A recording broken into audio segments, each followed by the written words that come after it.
삼성 라이온즈 이야기를 하겠습니다. 삼성 라이온즈의 올해 가을 야구는 좌절됐습니다. 지난해 승률 공동 1위였죠. 타이브레이크까지. 근데 올해 가을 야구 탈락, 롤러코스터. 삼성의 스토브 리그를 전망을 하겠습니다. 박진만 감독 대행에 대한 평가, 내부 평가, 그리고 또 새 사령탑 선임 움직임, 프런트 최고위급 인사 소식도 한번 짚어보겠습니다. A급 외국인 선수들이었습니다. 이 부캐넌 수아레즈, 피렐라 선수의 재계약 지금 어떻게 좀 준비를 하고 있는지 이 부분도 한번 알아보겠습니다.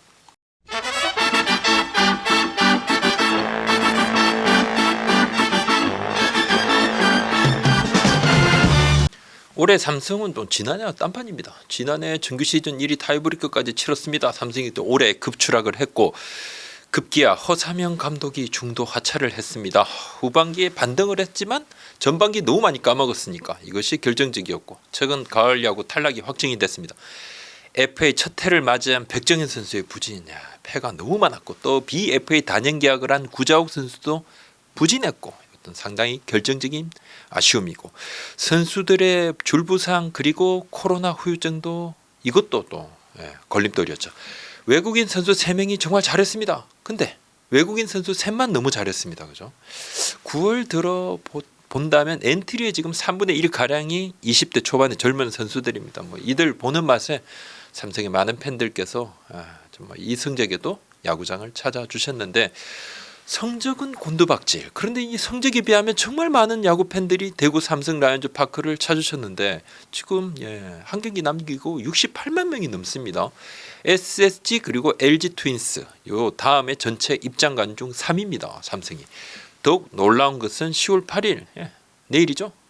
방송이 이제 7일날 업로드가 됩니다. 내일 대구 최종전 경기는 이미 예매가 다 됐습니다. 많은 관중이 예고가 되고 있습니다. 박진만 감독 대행의 체제, 이 변화 그리고 또 후반기 약진, 젊은 선수들에 대한 기대감 그리고 또 내년 시대에 대한 기대 이거 다 작용했겠죠. 라파 그냥 지금 즐기는 야구 문화가 정착이 됐습니다. 어떻게 보면 이기는 것 보는 야구 문화가 안 되니까 그냥 즐기기라도 하자. 아쉽다. 그런 부분도 조금 있고 아무래도 이기면 더 흥이 나시겠죠. 구단의 팬 마케팅도 후반기 나쁘지 않았다는 그런 평가도 많습니다.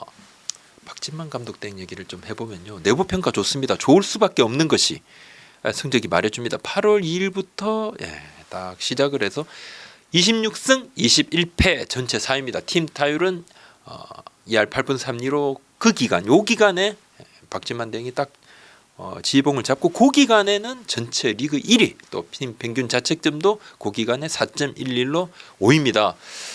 투타가 다 좋아졌는데 전반기와는 좀 사뭇 달랐죠. 선수단 장악력이 있습니다.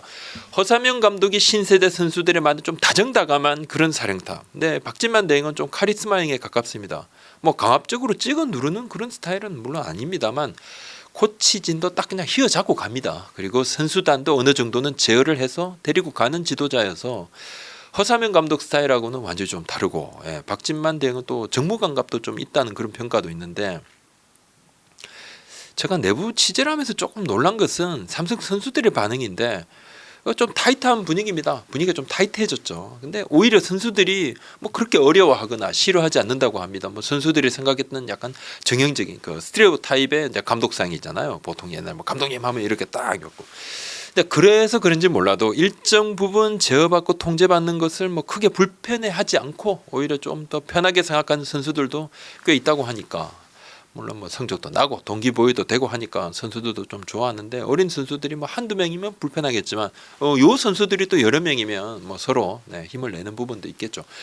박진만 대행이 카리스마형이라고 해도 선수들 대놓고 야단치거나 막대하진 않습니다. 옛날 감독님 스타일 아니죠. 요즘 감독님들과 비교하면 좀 카리스마형이다 이렇게 얘기를 할 수 있고 팀마다 선수단 고유 성향이 좀 있더라고요. 다른데 여하튼 삼성 선수들은 지금 분위기를 나쁘지 않다고 보는 것 같습니다. 물론 박진만 대행 스타일 싫어하는 삼성 선수들도 분명히 있겠죠. 여하튼 이렇게 잘 보면 저 개인적으로 드는 생각입니다만 선수들을 너무 억제도 선수들이 뒤에서 욕합니다. 아이씨 뭐야 또 근데 너무 풀어줘도 선수들이 또 뒤에서 감독 좀 우습게 보고 그러니까 이 프로야구 감독이 참 어려운 것 아닌가. 그렇다면 삼성의 새 감독은 언제 결정이 될까요? 박진만 대행은 강력한 새 감독 후보가 맞죠. 시즌이 끝난 뒤에 뭔가 정리가 될 겁니다. 정리가 될 건데 삼성 관계자 얘기입니다. 시즌 최종전이 끝난 뒤에 감독 대행의 퍼포먼스에 대한 최종 분석 그리고 잠재적인 후보군의 장단점을 파악을 해서 보고서를 작성해서 올리고 보고서가 올라가면 그룹에서 최종 결정을 한다. 최소한 마무리 훈련 전에는 결정이 될 것이다. 삼성은 올해 이제 10월 말에 일본 오키나와로 마무리를 떠납니다. 10월 중순 하순에 결정이 나는데 그 어느 때보다 그룹의 의정이 강하게 투영될 수 있는 혼돈의 시기다. 야구단 내에서는 그 누구도 예단을 하기 어렵다 이런 이야기를 많이 합니다. 예전 분위기라고 그러면 박진만 대행이 뭔가 스타 플레이어 출신이기도 하고 또 이군 감독 출신이기도 하고 또 맡아서 팀도 잘 추스려고 했으니까 자연스럽게 대행 꼬리표를 뗄 확률이 가장 높은 것 아닌가? 근데 이제 지금 시기가 매우 혼돈의 시기다. 그래서 좀 변수가 있다. 그런 이야기입니다. 올해 삼성의 스토브리그가 예년과 다른 점은 최근 수년간 변화 중에서도 가장 큰 변화가 올 수 있다. 그 가능성 때문인데 창단 후 최다 연패로 감독이 중도에 바뀌었습니다. 여러 루트로 제가 취재해본 결과 허삼현 감독의 자진 사퇴에는 여러 복합적인 요소들이 포함이 되어 있습니다. 허삼현 감독의 의중이 투영이 됐겠죠. 자진 사퇴로 이렇게 발표도 났습니다만 또 어떤 면에서는 삼성그룹의 야구단 내 개혁 의지가 크게 작용했다고 보는 쪽이 맞다. 저도 좀 취재를 해보니까 삼성 야구단이 시즌 중에 감독이 바뀐 것은 이번이 처음입니다. 결코 예사롭지 않은 결정을 삼성그룹이 최종 승인한 겁니다. 그래서 그 변화의 폭, 이번에 이 변화의 폭에 대해서 야구단 내에서도 그래서 촉각을 좀 곤두세우는데 삼성 야구단의 이제 최고위층 사장단 인사, 이 리더십 변화 가능성도 좀 있습니다. 원기찬 사장 부임한 지 3년이 됐는데 앞선 2명의 사장님들은 2년씩 근무를 했습니다. 원기찬 사장 부임 뒤 지난해 6년 만에 가을 야구도 갔고 또 인센티브형 연봉제 도입 등 긍정적인 변화도 많았습니다. 하지만 교체 여부는 아무도 알 수 있고 가능성은 열려 있는 거 맞죠. 최고위층이 바뀌면 그 밑으로도 뭔가 변화가 줄줄이 이어질 여지도 있죠. 대기업 집단인 그룹의 인사라는 것이 특히 CEO급 인사가 예단이 어렵습니다. 하루 만에 사장단 인사가 없던 일이 되기도 하고 굉장히 좀 아무도 알 수 없는 나봐야 한다. 삼성이 좀 대표적인데 삼성 야구단의 사장은 그럼 또 어떤 분들이 오는가? 삼성그룹의 퇴직을 앞둔 최고위층 임원에게 뭔가 좀 자리를 부여하는 그런 형태가 많았습니다. 지금까지는. 김홍용 사장을 제외하면 그렇다는 겁니다. 주력 계열사의 임원에서 물러났지만 자리를 부여받을 사람이 몇 명이 나오느냐. 이번 인사를 앞두고 그룹 내에서 주력 계열사 임원에서 물러나면서 이제 자리 좀 하나 줘야 되는데 이런 분들이 과연 몇 명이 있느냐.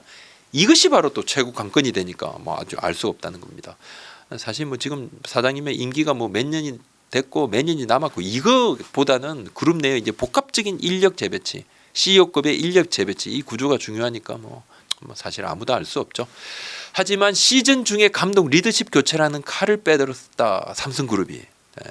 아무래도 야구단 고위층 인사에도 변화가 좀 클 수도 있다. 근데 과연 그렇게 변혁을 준다 그러면 지금까지는 조금 다른 그림, 다른 흐름. 이제 예를 들면 지금 현재 타구단에 많죠. 선수 출신 인사가 뭔가 구단의 고위층 인사로 이렇게 중요한 가능성, 그런 가능성 그런 것도 아예 없는 건 아니겠죠. 삼성 야구단 지금 안팎에서도 그런 얘기가 돌고 삼성 야구단 밖에서도 좀 그런 이야기가 좀 있기도 한데 요건 제 개인적인 생각입니다만 변화의 폭이 예상보다 좀 클 수도 있다.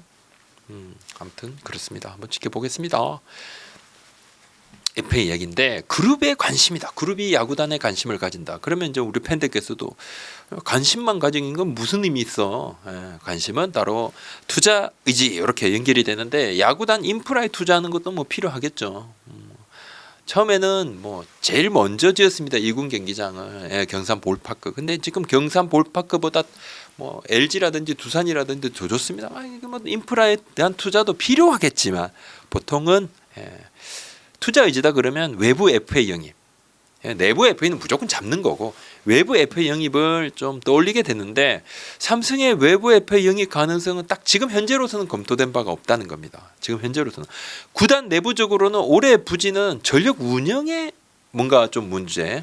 그러니까 전력 구성은 첫 번째가 아니라고 보는 거죠. 삼성 구단 관계자 얘기입니다. 올해 나온 예비 FA 후보군을 보면 오재일, 강민호 때처럼이에요. 오재일 선수 데려오고 강민호 선수 데려올 때 그때처럼 우리 구단이 뭔가 정말 필요한 포지션 그런 포지션 딱히 없다는 거다. 구단 내부적으로 분석하고 판단했을 때는 외부 FA 시장에 대한 매력은 올해 나온 자원을 보니까 이 자원만 놓고 볼 때는 매력은 덜한 상태다. 사실 이번 FA 시장의 메인 스트림, 메인 포지션 사실 이제 포수인데 하지만 삼성그룹에서 변혁을 이야기하고 대대적인 전력 보강, 변혁이다. 그랬다면 막 전력 보강해. 그래서 막 무조건 잡아. 이렇게 뭔가 좀 채워. 덜 부족하더라도 그냥 넉넉하게 채워. 이렇게 나온다면 뭐 당연히 뭐 구단 관계자도 그룹에서 만약에 그렇게 무조건 잡아 이렇게 나온다 그러면 뭐 당장 데려와야죠 이렇게 얘기를 하는데 구단 내부적으로 보고서를 올려서 그룹의 투자 필요성을 먼저 어필한다? 그럴 가능성은 조금 낮다는 겁니다. 삼성 외국인 얘기입니다. 올해 삼성의 최고 아이러니 3명의 외국인 선수들이 전부 자기 몫을 다했는데 팀 성적이 곤두박질 쳐서 가을 야구를 못 갔습니다. 보통 KBO 리그에서는 이런 이야기가 있습니다. 이건 정설입니다. 외국인 3명만 잘해도 가을 야구 간다. 근데 너무 잘했는데 가려고 못 갔습니다. 수아레즈 잘해도 승을 쌓을 수가 없어요. 뷰캐넌, 수아레즈, 피렐라 3명의 외국인 선수들 뭐 재계약을 고민하고 해야 되는 거 당연하죠. 삼성은 좀 자신하고 있습니다. 삼성이 이 세 선수를 다 잡기 위해서 굉장히 열심히 목소리를 높였어요. 외국인 셀러리 캡은 하여튼 내년부터 좀 적용이 되는데 3명에 400만 달러인데 재계약 선수의 경우에는 뭐 연차별로 10만 달러씩 정액되는 부분이 좀 긍정적으로 얘기가 이루어지고 있습니다. 이 사회에서 아주 100% 결론이 나진 않았지만 그렇게 좀 긍정적으로 실행에서도 긍정적으로 얘기가 끝났고 이를 토대로 재계약 시뮬레이션 한번 돌려보니까 충분히 셋 다 잡을 수 있다. 관계자 얘기입니다. 수아레즈가 후반기에 정말 잘해줘서 연봉 인상 요인이 생겼지만 기본적으로 잡을 수 있다고 판단. 우리 선수들이 잘하고 있지만 가장 경계해야 될 일본 프로야구에서 눈독을 들일 가능성은 좀 낮다. 일본에서 뛰어봤던 선수들이니까 관심은 상대적으로 낮을 것이다. 잘하면 일본이 데려가는 것을 제일 먼저 걱정합니다. 이미 일본 팀들이 긁어본 복권이다. 이 선수들 일본에서 뛰었으니까. 그래서 낚아채갈 가능성이 낮다는 겁니다. 내년에 삼성 어떻게 바뀔까? 삼성이 올 시즌 아쉬웠던 뭐 여러 가지 이유들, 부진 이유들, 주전 줄부상, 치명타. 또 하지만 또 믿었던 주전 선수들, 주축 선수들 부진이 있겠죠. 프런트에서 그중에서 구자욱 선수가 내년에는 좀 꼭 살아나야 된다. 관계자 얘기입니다. 내년엔 구자욱이 잘해줘야 된다. 구자욱과 피렐라가 타선의 핵심으로 자리 잡아야 되고 오재일, 강민호가 거들고 젊은 선수들이 성장할 여지를 부여하고 그러면 이제 팀 타선이 만들어지는데 그래야 내년에도 미래에도 밝아진다. 피렐라 혼자에게만 맡기기는 어렵다. 피렐라 발바닥 부상이 호전돼서 외야 수비도 좋아졌고 발도 빠르고 어깨가 좋아 추가 진루도 여러 차례 막았다. 올해는 다른 구장에 대한 외야 이 펜스 수비라든지 이런 부분들 이런 적응이 점점 더 좋아졌다. 구자욱은 영리한 선수인데 올해 부상 코로나 겹치고 단연 계약으로 인한 부담감이 있었을 거다. 내년에는 본인의 에버리지 평균 정도 충분히 해줄 것이다. 이야기를 하고 있습니다. 오늘 여기까지입니다. 구독자 한번 도와주십시오. 고맙습니다.